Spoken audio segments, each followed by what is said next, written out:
Please ma'am. நட்பை பற்றி பேசிகிட்டு இருக்கேன் மேம் நான். ஆமாம் மேம். நீங்கள் ரெண்டு பேரும் லேடிஸாக மாறிடுவீங்களான்னு கேட்குறாங்க ma'am. Sibi, thank you so much வந்ததுக்கு. இப்போ நீங்கள் தலைவர் பட டைரக்டர், நீங்கள் வந்து இவ்வளோ நேரம் இருந்து நிகழ்ச்சியை சிறப்பித்து கொடுத்ததுக்கு ரொம்ப ரொம்ப நன்றி. பெரிய விஷயம். ஆனால் சிபி, நம்ம ரெண்டு பேர் தான் படம் பண்ணுறதா இருந்துச்சு சுதனோட. நீ மட்டும் எஸ்கேப் ஆகிட்ட என்னைய விட்டு. போய் தலைவர் பக்கத்தில் போய் நீ உட்காந்துக்கிட்ட. நான் என்ன செய்யறதுன்னு தெரியாமல் முழிச்சுக்கிட்டு இருக்கேன். ஓகே, இருந்தாலும் நான் திரும்ப வரணும். ஆனால் அக்ரிமெண்ட் போட்டிருக்கீல்ல, அது போதும். Okay okay, thank you CP.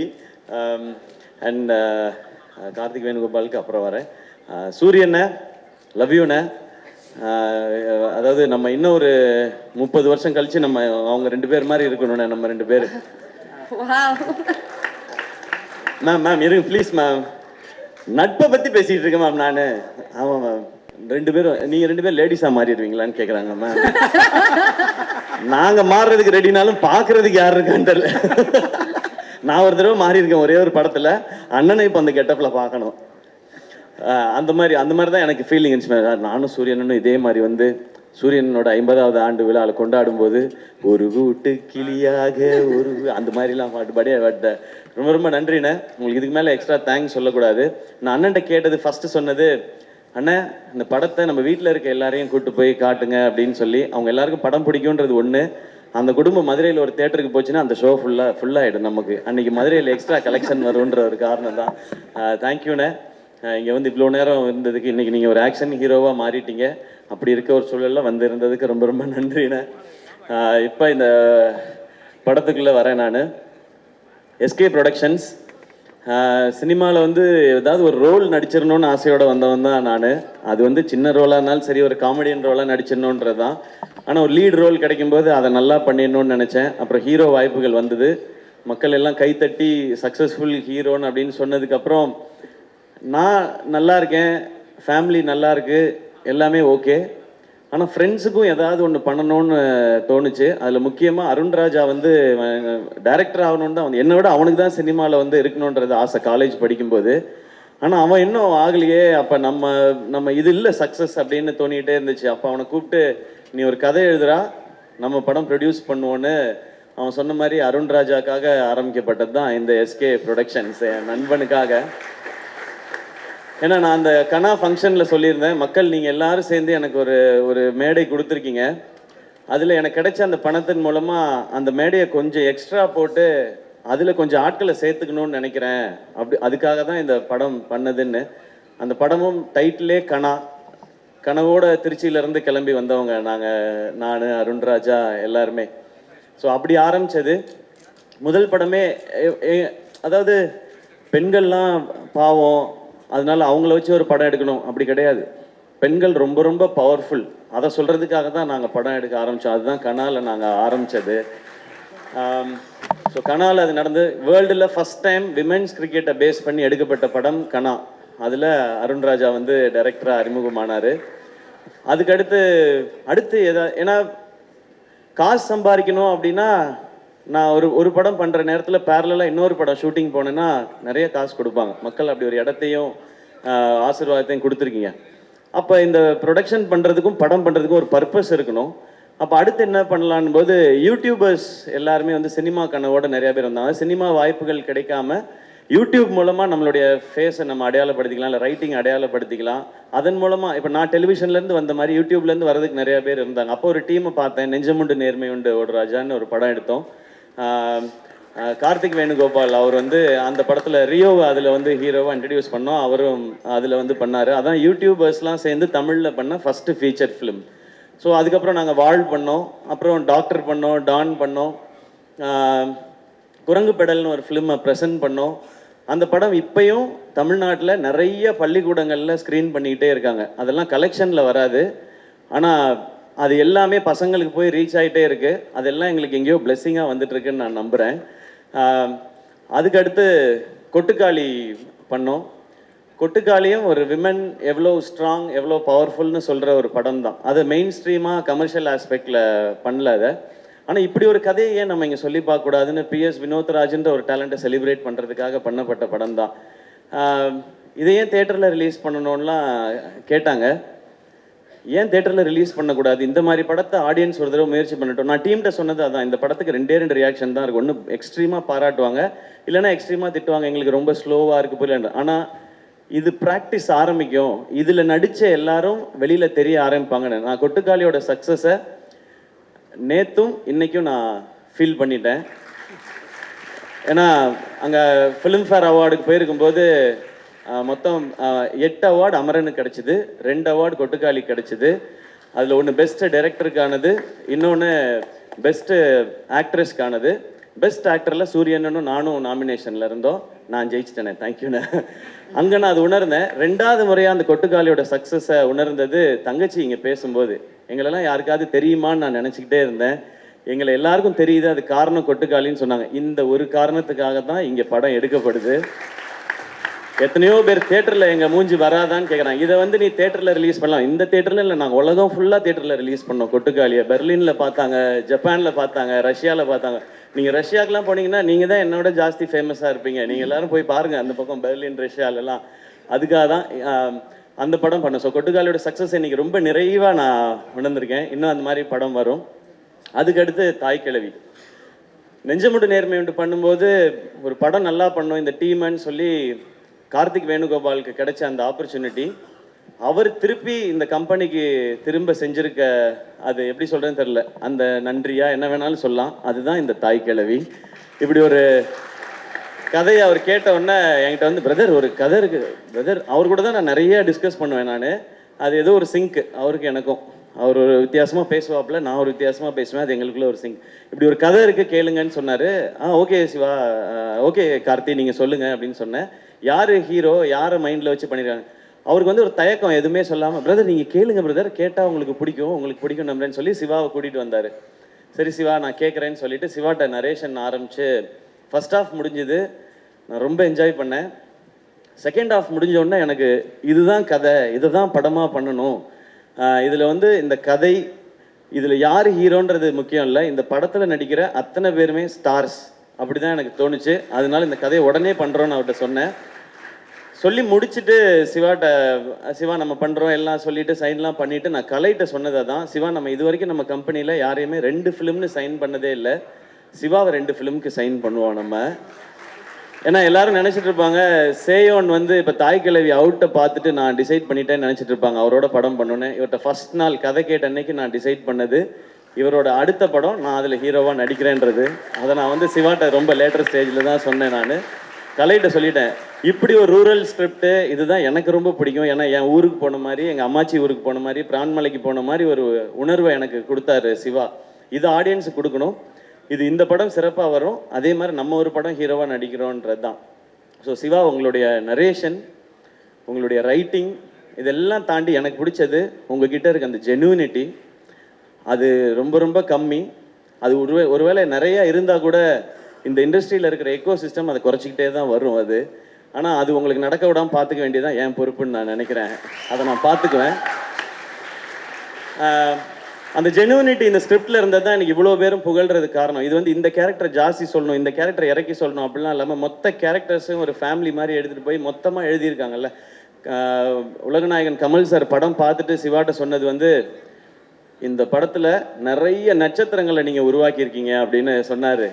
இது இங்கே இருக்கிற எல்லாருக்குமே சேரும். அது அந்த ஜெனுவினிட்டி தான் இந்த ஸ்கிரிப்டை பண்ணணும்னு தோணுது, அந்த ஜெனுவினிட்டி தான் உங்களோட பயணிக்கணும்னு தோணுது. நீங்கள் எடுத்தது தான். எனக்கு இப்படி டெக்னீஷியன்ஸ் வேணும்னாரு, ஓகே. காஸ்டிங் மட்டும் அவர் ஒரு காஸ்டிங் கொண்டு வந்திருந்தாரு. இல்லை இது வந்து நம்ம இப்படி பண்ணலாம், அப்போ தான் இன்னும் வைடராக ரீச் ஆகும் அப்படிங்கிறத வச்சு பண்ணது. அப்புறம் ஃபைனலாக யார் இந்த ரோலை பண்ண போகிறாங்கன்னா ராதிகா மேம் அப்படின்னு சொன்னார். நான் ஏற்கனவே பேசியிருக்கேன், ஆனால் இந்த மேக்கப் அதெல்லாம் கொஞ்சம் இருக்கும்போது, மேம் இது இந்த படம் பார்த்த எல்லாரும் நாங்கள் சொல்கிறோம், பட் இந்த படம் பார்த்த இதுக்கப்புறம் மக்கள் எல்லாரும் சொல்லுவாங்க, உங்களை தவிர இதை பண்ணுறதுக்கு எனக்கு தெரிஞ்சு இந்தியாவில் ஆள் கிடையாது மேம் இந்த ரோலை பண்ணுறதுக்கு. இதை நாங்கள் வந்து ஒரு சினிமா எக்ஸ்பீரியன்ஸ்லேயோ ஹீரோலையோலாம் சொல்ல மேம், ஒரு ரசிகனாக சொல்லிக்கிட்டு இருக்கேன் மேம். உங்களுடைய அண்ட் ரொம்ப தேங்க்ஸ் மேம். ஏன்னா நடுவில் என்னாச்சுன்னா அவங்களுக்கு நீ ப்ராப்ளம் வந்து ஆப்ரேஷன் பண்ணால் தான் அதுக்கப்புறம் அவங்களுக்கு அந்த பெயின் குறையும்னு சொன்னாங்க. அதனால மேம் வந்து கேட்டிருந்தாங்க, அந்த ஆப்ரேஷன் முடிச்சுட்டு வந்து கண்டினியூ பண்ணலாமான்னு. பட் நடிச்சுக்கிட்டு இருக்க எல்லாருமே, எல்லா ஆர்டிஸ்ட்டுமே பயங்கர பிஸியான ஆர்டிஸ்ட். நீங்கள் அவங்க டேட்டை இப்போ 10 நாள் விட்டிங்கன்னா திரும்ப எல்லாரையும் அசம்பிள் பண்ணுறது ரொம்ப கஷ்டம். நான் சொன்னேன், கலை ப்ரோ எதுவுமே பேசாதீங்க மேம்கிட்ட, காலில் படார்னு விழுந்துருங்க, வேற வழியே கிடையாது, இதை மிஸ் பண்ணனா நமக்கு கிடைக்காது, நீங்கள் மேம்கிட்ட போய் சொல்லணும். அப்புறம் மேம்கிட்ட எக்ஸ்பிளைன் பண்ணணும், புரிஞ்சுக்கிட்டாங்க. மேம் நீங்கள் நடக்கிற மாதிரி இருக்க போர்ஷன் மட்டும் அப்புறமா எடுத்துக்கிறோம், அதில் நீங்கள் மட்டும்தான் இருக்கீங்க, மற்றதெல்லாம் எல்லாரோடையும் எடுத்து முடிச்சிடறோம்னு சொல்லி ஒரே ஸ்கெடியூலில் எடுத்து முடித்தோம். அப்படி பண்ணாதான் இது பண்ண முடியும். ஏன்னா இன்னைக்கு நம்ம இந்த பக்கம் உட்காந்து படம் நல்லா வந்திருக்குன்றதுக்கு அப்புறம் நம்ம இதை பண்ணிட்டு இருக்கோம். ஆனால் அந்த கேல்குலேஷனுக்கு அது கரெக்டாக வந்து சேரணும், அந்த டேஸ்க்குள்ளே முடிக்கணுன்ற நிறையா ப்ரெஷர் இருந்தது. பட் உங்களுடைய சப்போர்ட் அண்ட் எல்லாருடைய சப்போர்ட்லேயும் சிவா வந்து என்ன டேட்டில் படம் முடிக்கிறேன்னு சொன்னாரோ அந்த டேட்டில் படத்தை முடித்தார். அதுக்கு காரணமாக இருந்த சிவகுமார் முருகேசன் அவரும் அவருடைய டீம் எல்லாருக்கும், அவங்களுடைய அசிஸ்டன்ட் டைரக்டர்ஸ் எல்லாருக்கும் வாழ்த்துக்கள். அதே மாதிரி ப்ரொடக்ஷன் டிசைனர் அவருடைய டீமுக்கு எல்லாருக்கும் நன்றி, வாழ்த்துக்கள். அண்ட் கேமராமேனோட டீம் எல்லாருக்கும் வாழ்த்துக்கள். ஏன்னா நீங்கள் எல்லாரும் டே நைட் எப்படி வேலை பார்த்தீங்கன்றது தெரியும், அதனால தான் இது சாத்தியமாச்சு. சிவகுமாரோட அப்பா அம்மா இங்கே இருக்கீங்க, இங்கே எல்லாரும் உங்களுடைய பையனை வந்து நிறையவே அப்ரிஷியேட் பண்ணுறாங்க அவருடைய திறமைக்காக. பட் அவர் ரொம்ப நல்ல பையனை நீங்கள் வளர்த்துருக்கீங்க, அதுக்காக அது உங்கள்கிட்ட நான் சொல்லணும்னு நினைக்கிறேன். அவர் கம்மியாக தான் பேசுகிறாரு, ஆனால் அவரை பற்றி எல்லாரும் நிறைய பேசுகிறாங்க, அதுதான் அவர் பண்ணியிருக்க அச்சீவ்மெண்ட்டுன்னு நினைக்கிறேன். இன்னும் அடுத்த இது இருக்குது, சேயோன்னு இருக்குது, அதில் நீங்கள் ரொம்ப சூப்பராக சொன்னீங்க. நீங்கள் ஒரு மூட்டையே கொடுத்துருக்கீங்க, நான் விளைச்சல் எடுப்பேன் அப்படின்னு சொல்லியிருக்கீங்க. இந்த சேயோன் படம் கூட ஆர்கேஎஃப்ஐயில் வந்து அவர் படத்தை பார்த்துட்டு, தாய் கிழவி பார்த்துட்டு கமிட் ஆன படம் இல்லை இது. நான் போயிட்டு ஆர்கேஎஃப்ஐயில் போயிட்டு நான் ஒரு படம் பண்ணணும்னு முடிவு பண்ணிட்டேன், அது இந்த படம் தான் முடிவு பண்ணிட்டேன். நான் நேராக அங்கே போனேன், நான் போயிட்டு நம்ம ஒரு படம் பண்ணுறோன்னு சொன்னேன் மகேந்திரன் சார்கிட்ட. ஓகேன்னு அவர் கை கொடுத்துட்டாரு. அவர் சிவகுமார் தான் டேரக்டர்னு சொன்னேன். அந்த படத்தை பற்றி எல்லாருமே சொல்கிறாங்கன்னு சொல்லி நேராக கூப்பிட்டு போய் கமல் சார்கிட்ட கூப்பிட்டு போய் இதான் ப்ராஜெக்ட்னு கை கொடுத்து என்ன அனுப்பிச்சி விட்டாங்க. அதுக்கப்புறம் தான் கதை கேட்டாங்க, கதை கேட்ட அப்புறம் தான் தாய் கிழவி படமே பார்த்தாங்க. ஸோ ஆல்ரெடி அவர் அந்த பேரை சம்பாரித்து வச்சுருந்தார் சிவகுமார். இப்போ நான் வெயிட் பண்ணுறதுல எனக்கு உங்களை பாராட்டும் போதெல்லாம் எனக்கு ரொம்ப ரொம்ப சந்தோஷமாக இருக்குது சிவா. ஏன்னா என் பேரும் சிவான்றதுனால என்னையே தான் சொல்கிறாங்கன்ற மாதிரி நான் ஃப்ரேம்குள்ளே எட்டி பார்த்துக்கலாம் அது. அண்ட் அவ்வளோ எமோஷ்னலாக இருக்குது. ஏன்னா நீங்கள் எவ்வளோ கஷ்டப்பட்டு இந்த இடத்த நோக்கி வந்திருப்பீங்க, ஆனால் அதை எப்படி ஹேண்டில் பண்ணுறீங்கன்றதும் ஒரு ரீசன். ஸோ இன்னும் நிறைய சக்ஸஸ் உங்களுக்காக காத்துட்ருக்கு, சேர்ந்தே பயணிப்போம். இந்த மேடையில் திரும்பவுமே சொல்கிறேனே, சேயோனுக்கு அடுத்த படமும் நான் சிவாவோட தான் ஒர்க் பண்ண போகிறேன். மறுபடியும் சொல்கிறேன், இது ரிசல்ட்டுக்காகவோ வியாபாரத்துக்காகவோ கலெக்ஷனுக்காகவோ இல்லை, அந்த ஜெனுவினிட்டிக்காக, அந்த ஜெனுவினான ஒரு மனுஷனோட ஒர்க் பண்ணோன்றது தான். அண்ட் அவர் இங்கே கொண்டு வந்த காஸ்டிங், சிங்கம்புலி அண்ணன் திரையுலகின் மூத்தவர், அவர் வந்து தூங்குறீங்களாண்ணே? இல்லைண்ணே, சரிண்ணே. சிங்கமொழி அண்ணன் பேசிகிட்டே இருந்தால் கேட்டுகிட்டே இருக்கலாம், அப்படி ஒரு என்டர்டெய்னிங்கான ஒரு ஆள். அவர் வந்து கமல் சாருடைய ரசிகராக இந்த படத்தில் உப்ளியான்ற கேரக்டர் நடிச்சிருக்காரு. ஆனால் தேங்க்யூண்ணே, உங்களுடைய அன்புக்கும் சப்போர்ட்டுக்கும் ரொம்ப மகிழ்ச்சி. நம்ம அடுத்தல சேர்ந்தும் நம்ம பண்ணி, ஏன்னா ஷூட்டிங்க்கு நடுவில் அவர் பேசுகிற அண்ணன் அதெல்லாம் வேணாண்ணே, ஷூட்டிங்க்கு நடுவில் அவர் பண்ணுற காமெடி வந்து இன்னும் பயங்கரமாக இருக்கும். ஆனால் அதே மாதிரி அருள்தாசனை தேங்க்யூ, உங்களுடைய கமிட்மெண்ட் சப்போர்ட் பற்றி டீம் எல்லாருமே சொல்லிகிட்டே இருந்தாங்க, தேங்க்யூ உங்களுடைய சப்போர்ட்டுக்கு. அண்ட் முத்துக்குமார்னா ரொம்ப நன்றி. அவர் வாட்ஸ்அப் ஸ்டேட்டஸ் டெய்லி பார்த்தீங்கன்னா யாருடைய போஸ்டர் தாய் கிழவி பற்றி ஷேர் பண்ணாலும் அது அவரோட வாட்ஸ்அப் ஸ்டேட்டஸில் இருக்குது. ஏன் போஸ்டர் போட்டாங்க, என் போஸ்டர், அவர் இந்த படத்தை அப்படி வந்து ரசிக்கிறாரு, ஓன் பண்ணுறாரு. இவங்க எல்லாரும் அப்படி ஓன் பண்ணுறதுனால தான் இது இப்படி வந்திருக்குன்னு நினைக்கிறேன். அண்ட் பாலசரவணன் ப்ரோ எப்போ ஃபோன் பண்ணாலும் என்ன பண்ணுறீங்க பாலா அப்படின்வேன், அதாவது ஃபேன்ஸோடு இருக்கேன் அப்படின்வாரு. சரி அப்படின்வேன். திரும்ப இன்னொரு நாள் ஃபோன் பண்ணால் இந்த ஃபேன்ஸ் தான் தலைவரே அப்படின்வாரு. ஏங்க அப்படி என்னங்க ஃபேன்ஸ் கூடவேவா இருக்காங்க அப்படின்னா, 2 பேர் தானே தலைவரே, நமக்கு 2 ஃபேன்ஸ் தான் கூடவே தான் இருக்காங்க அப்படின்னாரு.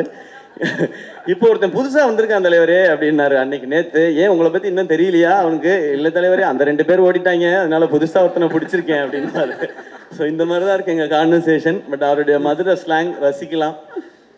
இந்த படத்தில் சூப்பர் ரோல், அடுத்து உங்களோட சேர்ந்து பயணிக்கிறேன்றது ரொம்ப ரொம்ப சந்தோஷம். இளவரசனை இல்லை, அவர் தான் ஷூட்டிங்லேருந்து சொல்லிட்டே இருப்பார், தம்பி பிரமாதமாக எடுக்கிறான் தம்பி இந்த பையன், சூப்பர் தம்பி உங்கள் செலெக்ஷன் அப்படின்னு சொல்லிட்டே இருப்பார். அண்ட் ரேச்சல், உங்களுடைய இந்த ரோலும் பர்ஃபார்மன்ஸும் ரொம்ப அமேசிங்காக இருந்தும். கடைசி விவசாயி ரொம்ப ரொம்ப ரசித்தேன் நான். இது எல்லாருக்கும் இன்னும் மெமரபிளான ஒரு பர்ஃபார்மன்ஸாக இருக்கும். எஸ்பெஷலி அந்த ஒரு மோனலாக் உங்களோடது மேமை பற்றி நீங்கள் பேசுகிற இடம், அது இப்போ கேட்டாலும் எனக்கு உள்ளுக்குள்ளே ஏதோ ஒன்று பண்ணிகிட்டே இருக்கும். அது உங்களுடைய பர்ஃபார்மன்ஸ் வந்து அவர் எவ்வளோ ஜென்யூனாக எழுதியிருந்தாரோ அவ்வளோ ஜென்யூனாக இருந்தது அவங்களோடது. அண்ட் நீங்கள் நடித்த எல்லா சிஸ்டர்ஸ்க்கும், அதாவது என்னுடைய சகோதரிகள் எல்லாருக்கும் ரொம்ப ரொம்ப நன்றி வச்சு. நீங்கள் வந்து அவர் நினச்ச அந்த ரூரலில் இருக்கிற அந்த அந்த நேட்டிவிட்டியில் இருக்கிற டெப்த்தையும் அதில் இருக்க உண்மையையும் அவ்வளோ அழகாக கொண்டு வந்துட்டீங்க உங்களோட பர்ஃபார்மன்ஸில். கமல் சார் இவங்க எல்லாமே இன்னும் நிறைய குட்டி குட்டி ரோல்ஸ் பண்ண நிறைய பேர் நடிச்சிருக்காங்க. கமல் சார் சொன்ன இவங்க எல்லாரும் நட்சத்திரங்கள். இவங்கெல்லாம் தான் இந்த படத்தோட ஹீரோ ஹீரோயின்ஸ். இவங்களே இப்படி ஒரு படத்தில் காட்டுறதுக்கு எங்களுக்கு ரொம்ப ரொம்ப சந்தோஷமாக இருக்குது. இனி தொடர்ந்து இவங்களோடலாம் பயணிக்கணும்னு நான் நினைக்கிறேன். அண்ட் நான் நிவாஸை பற்றி சொல்லியே ஆகணும். தேங்க்யூ. ஒரு கமர்ஷியலான இந்த படத்துக்கு கமர்ஷியலாக சாங் போடுறது ரொம்ப கஷ்டம், ஏன்னா சிச்சுவேஷ்னல் சாங் எல்லாமே. ஆனால் அதை ரொம்ப ட்ரெண்டியாக சூப்பராக போட்டு கொடுத்தாரு. பாட்டை டக்குன்னு போட்டுருவார், ஆனால் அதை நம்மக்கிட்ட கொடுக்கறதுக்கு நம்ம படுற பாடு இருக்கு இல்லையா, அது ரொம்ப ரொம்ப கஷ்டம். சப்பா சரி, நான் சொன்னால் இன்னும் எக்ஸ்ட்ராலாம் சொல்லிடுவேன்னு நினைக்கிறேன், அதனால நான் கொஞ்சம் கம்மியாகவே வச்சுக்கிறேன். Great work Nivas. Next time நம்ம சேர்ந்து பண்ணும்போது பாட்டை மட்டும் கொஞ்சம் சீக்கிரம் கொடுத்துறியா. ஆனால் சுதன் படித்து சொன்னாப்புல, நீங்கள் நிவாஸ் பிரசன்னா பற்றி உங்களுக்கு தெரியல. உங்களுக்கு என்ன தெரியும் நிவாஸ் பிரசன்னா பற்றி சுதன்? எனக்கு தெரியும், நான் வந்து சின்ன வயசுலேருந்து அவனை பார்த்துருக்கேன். பாட்டை எப்படி கொடுக்குறாரு பாருன்ட்டு நான் வந்து பாட்டெல்லாம் கம்போஸ் ஆயிடுச்சு தெரியுமா சுதன் அப்படின்னா, கம்போஸ் ஆயிடுச்சு உங்கள் கைக்கு வந்துச்சா அப்படின்னு அப்படின்னு அவர் சுதனோட நான் சேலஞ்ச் பண்ணி தான் நான் நிவாஸோட ஒர்க் பண்ணேன். But BGM extraordinary Nivas. Thank you so much. And Tuney ஜானுக்கு நம்மளுடைய ஆஃபீஸில் ஒரு ரசிகர் படையே இருக்குது. அவர் தான் நமக்கு வருத்தப்பட வாலிபர் சங்கம், மான் கராத்தே, ரஜினி முருகன், அப்புறம் டான், அப்புறம் இப்போது தாய் கிழவி சேயோன்னு சொல்லி எங்களோட அந்த ஜேர்னி ஃபுல்லாகவே அது ரொம்ப சக்ஸஸ்ஃபுல் ஜேர்னியாகவே இருந்திருக்கு. தேங்க்யூ இந்த படத்தில் நீங்கள் பண்ண போஸ்டர்ஸ்க்கு. ஏன்னா நீங்கள் ஒரு ஃபோட்டோ ஷூட் பண்ணி ஒரு கேம்பெயின் ஸ்டார்ட் பண்ணீங்க, அது நிறைய பேர் அப்ரிஷியேட் பண்ணுறாங்க, சூப்பராக இருக்குன்னு சொல்லி. இப்படி ஒவ்வொருத்தரும் ப்ளீஸ் நீங்கள் உட்காருங்க, இப்படி ஒவ்வொருத்தரும் அவங்களுடைய பெஸ்ட்டை கொடுக்கணுன்னு இந்த படத்துக்கு நினைக்கிறாங்க. அண்ட் இப்போ எனக்கு சொல்லணும்னு தோணுது, இங்கே இருக்கிற எல்லாரும் எமோஷ்னலாக பேசும்போது இந்த தாய் கிழவி படம் ரொம்ப ரொம்ப லாபகரமான படமாக ஆல்ரெடி இருக்குது ப்ரொடக்ஷன் ஹவுஸ்க்கு. ஃபஸ்ட்டு லாபம் இங்கே எல்லாரும் எமோஷ்னலாக பேசி ஒரு அன்பை பகிர்ந்துக்கிட்டாங்கல்ல, எல்லாரும் அப்ரிஷியேட் பண்ணாங்கல்ல, அதுதான் மிகப்பெரிய லாபம்னு நினைக்கிறேன். அந்த லாபத்தை எதிர்பார்த்து தான் நான் இந்த ப்ரொடக்ஷனை பண்ணிக்கிட்டே இருக்கேன், எஸ்கே ப்ரொடக்ஷன் பண்ணுறது. அடுத்து உண்மையாகவே பணம் வரணும், ஏன்னா பணம் வந்ததுனா தான் இந்த மாதிரி முயற்சிகள் தொடர முடியும். ஆல்ரெடி இப்போ சிவகார்த்திகேயன் ப்ரொடக்ஷன்ஸ்க்கும் சரி, பேஷன் ஸ்டுடியோஸ்க்கும் சரி, இந்த படம் ஏற்கனவே லாபம் ஈட்டி கொடுத்துருச்சு. இப்போ நாங்கள் வெயிட் பண்ணுறது எல்லாமே மக்கள் சிரித்து ரசித்து என்ஜாய் பண்ணி பாராட்டணுன்றது மட்டும்தான்.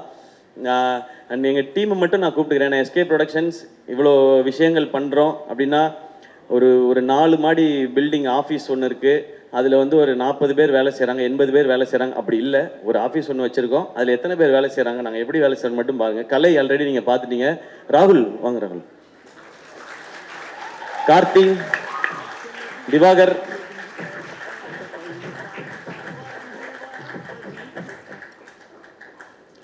கலை ப்ரோ நீங்களும் வந்துருங்க.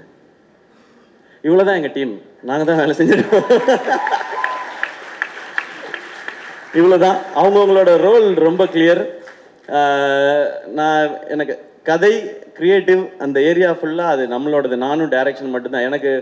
எனக்கு என் படத்தில், நான் நடிக்கிற படத்தில் ஒர்க் பண்ணுறதை விட எனக்கு வந்து அந்த திருப்தியும் ஆத்ம திருப்தியும் சாட்டிஸ்ஃபேக்ஷனும் கிடைக்கிறது இங்கே ப்ரொடக்ஷனில் தான். ஏன்னா நம்ம நினைக்கிற ஆசைப்படுற எல்லா விஷயங்களையும் 100% எந்த ஒரு காம்ப்ரமைஸும் இல்லாமல் பண்ணிட முடியுது.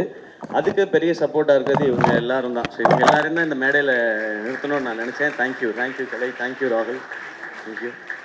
இதில் இவங்க 2 பேருக்கு இன்னும் கல்யாணம் ஆகலை. நல்ல பொண்ணாக இருந்தால் யாராவது சொல்லுங்கள், ராகுலுக்கும் கார்த்திக்கும். ஐயோ மேட்ரிமோனி ஃபங்க்ஷன் ஆகிப்போச்சு.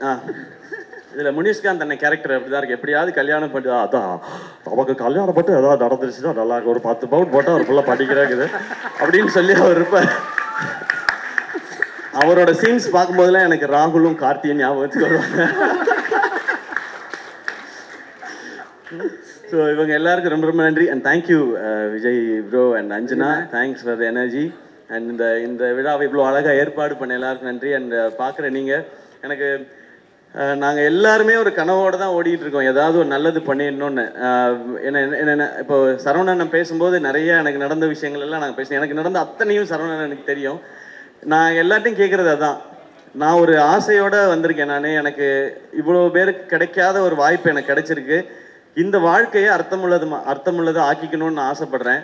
ஏன்னா எனக்கு மட்டுமே போதுமானதாக இருந்தால் இவ்வளோ பெரிய ஒரு பேரோ புகழோ பணமோ கடவுள் கொடுக்க தேவையில்லை. அது உனக்கு மட்டும் யூஸ் ஆகக்கூடாது, இன்னும் கொஞ்சம் பேருக்காவது யூஸ் ஆகணும்னு அவர் சொல்கிறாருன்றதான் நான் எவ்ரி படம் ஹிட் ஆகும் போதும் சம்பளம் வாங்கும் போதும் அதை நான் நினச்சிப்பேன். அதை முடிஞ்ச அளவுக்கு எனக்கு தெரிஞ்சவங்களுக்கோ நல்லது நான் பண்ணிகிட்டு இருக்கேன்.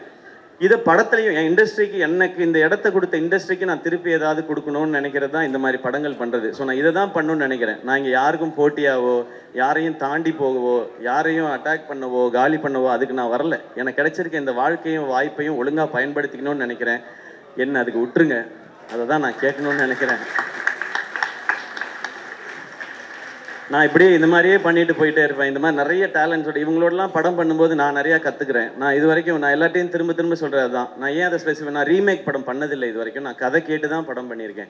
என்னுடைய படங்களோட வெற்றி தோல்வி ரெண்டுத்துக்குமே நான் ரொம்ப பொறுப்புன்னு நான் நம்புகிறேன். ஒவ்வொரு படம் கதை கேட்குறதுக்கும் அதை சினிமாவாக மாற்றுறதுலே நான் ஒவ்வொரு விஷயங்கள் கற்றுக்கிட்டே இருக்கேன். எனக்கு நிறையா ஃப்ளாஸ் இருக்குது, மைனஸ் இருக்குது, அதெல்லாம் ப்ளஸ்ஸாக மாற்றிக்கிறதுக்கு முயற்சி பண்ணிகிட்டே இருக்கேன். அதில் இந்த ப்ரொடக்ஷனில் பண்ணுற படங்களும் எனக்கு உதவிக்கிட்டே இருக்குது. இதை நான் தொடர்ந்து பண்ணணும்னு நினைக்கிறேன். அதுக்கு மக்கள் எப்போவுமே எனக்கு சப்போர்ட்டாக இருந்துகிட்டே இருக்கிறாங்க. ஆரம்பத்துலேருந்து எங்கேயோ இருந்த என்னையை கொண்டு வந்து திருச்சியிலேருந்து வந்தவனை கொண்டு வந்து இங்கே கொண்டு வந்து விட்டாங்க. இண்டஸ்ட்ரியில் இருக்கிற சிலர் மட்டும்தான் அதுக்கு ஏதாவது ஒரு தடைகள் போட்டுகிட்டே இருக்காங்க. அதை தாண்டி வரணுனால நான் அதுக்கு ரெடி. பட் அந்த தடைகளை நீக்கிட்டிங்கன்னா இன்னும் 4 சிவகுமார்